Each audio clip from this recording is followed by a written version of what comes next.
பிரியமானவர்களே, இயேசுவின் நாமத்தில் உங்களை நான் வாழ்த்துகிறேன். இந்த நாள் உங்களுக்கு ஒரு அற்புதத்தின் நாள். ஆண்டவர் உங்களுக்கு ஒரு அற்புதம் செய்து மகிழ பண்ண போகிறார். ஏதோ ஒரு காரியத்துக்கு பயந்து கொண்டு இருக்கீங்கள, அது மாற போகிறாரு. ஏதோ ஒரு மனிதரால் டிஸ்டர்ப் பண்ணப்படுறீங்கல்ல, அந்த சூழ்நிலை கர்த்தர் மாற்ற போகிறார். அப்போ இது எப்படி மாறுங்க அப்படின்னு நினைக்கிறீங்களா? என்று யார்கிட்ட சொல்றது, யார் உதவி செய்வான்னு நினைச்சுக்கிட்டே இருக்கேன்னு கலங்கி கொண்டு இருக்கிறீங்களா? ஆண்டவருடைய ஒரு வார்த்தை பாருங்க. இது விசுவாச வார்த்தை. நீங்க இதை ஜெபத்துல சொல்லணும். எபிரேயர் 13:6 கர்த்தர் எனக்கு சகாயர், நான் பயப்படேன், மனுஷன் எனக்கு என்ன செய்வான்? இப்படி என்னைக்காவது சொல்லியிருக்கிறீங்களா? கர்த்தர் எனக்கு சகாயர், நான் பயப்பட மாட்டேன், மனிதன் எனக்கு என்ன செய்ய முடியும் அப்படின்னு சொல்லுங்களேன். தேவன் அதை பார்ப்பார். என் பிள்ளை என் மேல எவ்வளவு பெரிய விசுவாசம் வைத்திருக்கிறாள், நான் தான் சகாயம் பண்ணணும்னு ஆண்டவர் அற்புதம் செஞ்சிருவார்.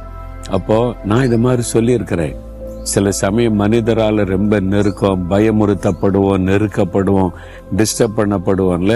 நான் பார்த்திருக்கிறேன். நான் மாதிரி நெருக்க வரும்போது நான் இந்த வசனத்தை சொல்லி ஆண்டவரை துதிப்பேன். ஆண்டவரே, நீங்க என்னுடைய சகாயர், எனக்கு உதவி செய்கிறவர், சகாயம் பண்ணுகிறவர். இந்த சூழ்நிலையிலும் நீங்க எனக்கு உதவி செய்கிற தேவனாய் இருக்கிறீர்.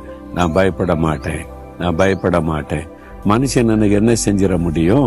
அவங்க என்ன செஞ்சிட முடியும்? அதனால நான் பயப்பட மாட்டேன். சும்மா பயமுறுத்த முடியும், அவ்வளவுதான். அதுக்கு மேல என்ன செய்ய முடியும்? பொய்யான குற்றச்சாட்டை சொல்ல முடியும், அவ்வளவுதானே. நம்மளை பரிகாசம் பண்ண முடியும், அவ்வளவுதானே.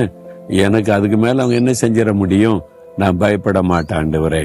அப்படி சொல்லி விசுவாசத்தை அறிக்கையிட்டு துதிக்கும் போது சாத்தான் வெட்கப்பட்டு போவான். என்ன, சில பொல்லாத மனிதர்களை வைத்து உங்களை பயப்படுத்தி உங்களை சோர்ந்து போக பண்ணதான் முயற்சி பண்ணுகிறான். நீங்க என்ன சொல்லணும்?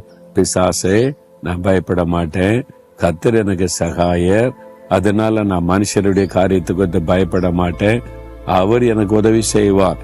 அப்படி சொல்லும் பொழுது உடனே உங்களுக்கு ஒரு மாற்றம் வரும். முதல்ல உங்களுக்குள்ள மாற்றம் வரும், தைரியம் வரும், சந்தோஷம் வரும், புதுபலன் வரும், சூழ்நிலைகள் மாறும். 2 காரியத்துல மாற்றத்தை பார்ப்பீங்க.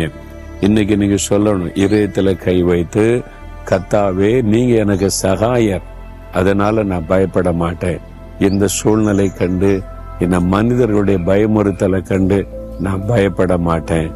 நீங்க எனக்கு சகாயம் பண்ணுகிற தேவன். மனுஷன் எனக்கு என்ன செஞ்சிட முடியும்?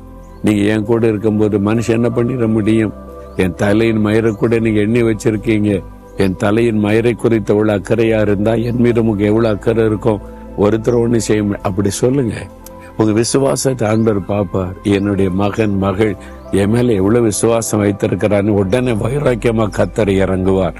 நான் அப்படிதான் சொல்லுவேன். ஆண்டவரே, பயமுறுத்துறாங்க, என்னை மிரட்டி பாக்குறாங்க, என்னை முடக்க நினைக்கிறாங்க, என்னை கேலி பண்றாங்க, இல்லாத பொல்லாத சொல்லி என்னை சோர்ந்து போக பண்றாங்க. ஆனா நான் ஒண்ணுக்கும் பயப்பட மாட்டேன், கலங்க மாட்டேன், சோர்ந்து போக மாட்டேன். ஏன்னா நீங்க என் கூட இருக்கீங்க, எனக்கு சகாயம் பண்றீங்க. இந்த மனுஷங்க என்ன செஞ்சிட முடியும்? உங்களுக்கு பேச முடியும், அவ்வளவுதானே. தூரத்துல இருந்து பயமுறுத்த முடியும், அவ்வளவுதானே.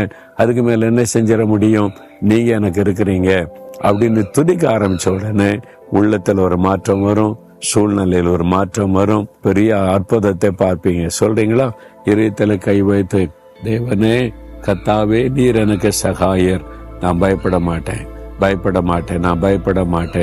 எந்த மனிதர் என்னை சேதப்படுத்த முடியாது, எந்த மனுஷர் எனக்கு தீங்கு செய்ய முடியாது. நீங்க எனக்கு சகாயர், அதனால பயப்பட மாட்டேன். இயேசுவின் நாமத்தில் ஆமேன், ஆமேன்.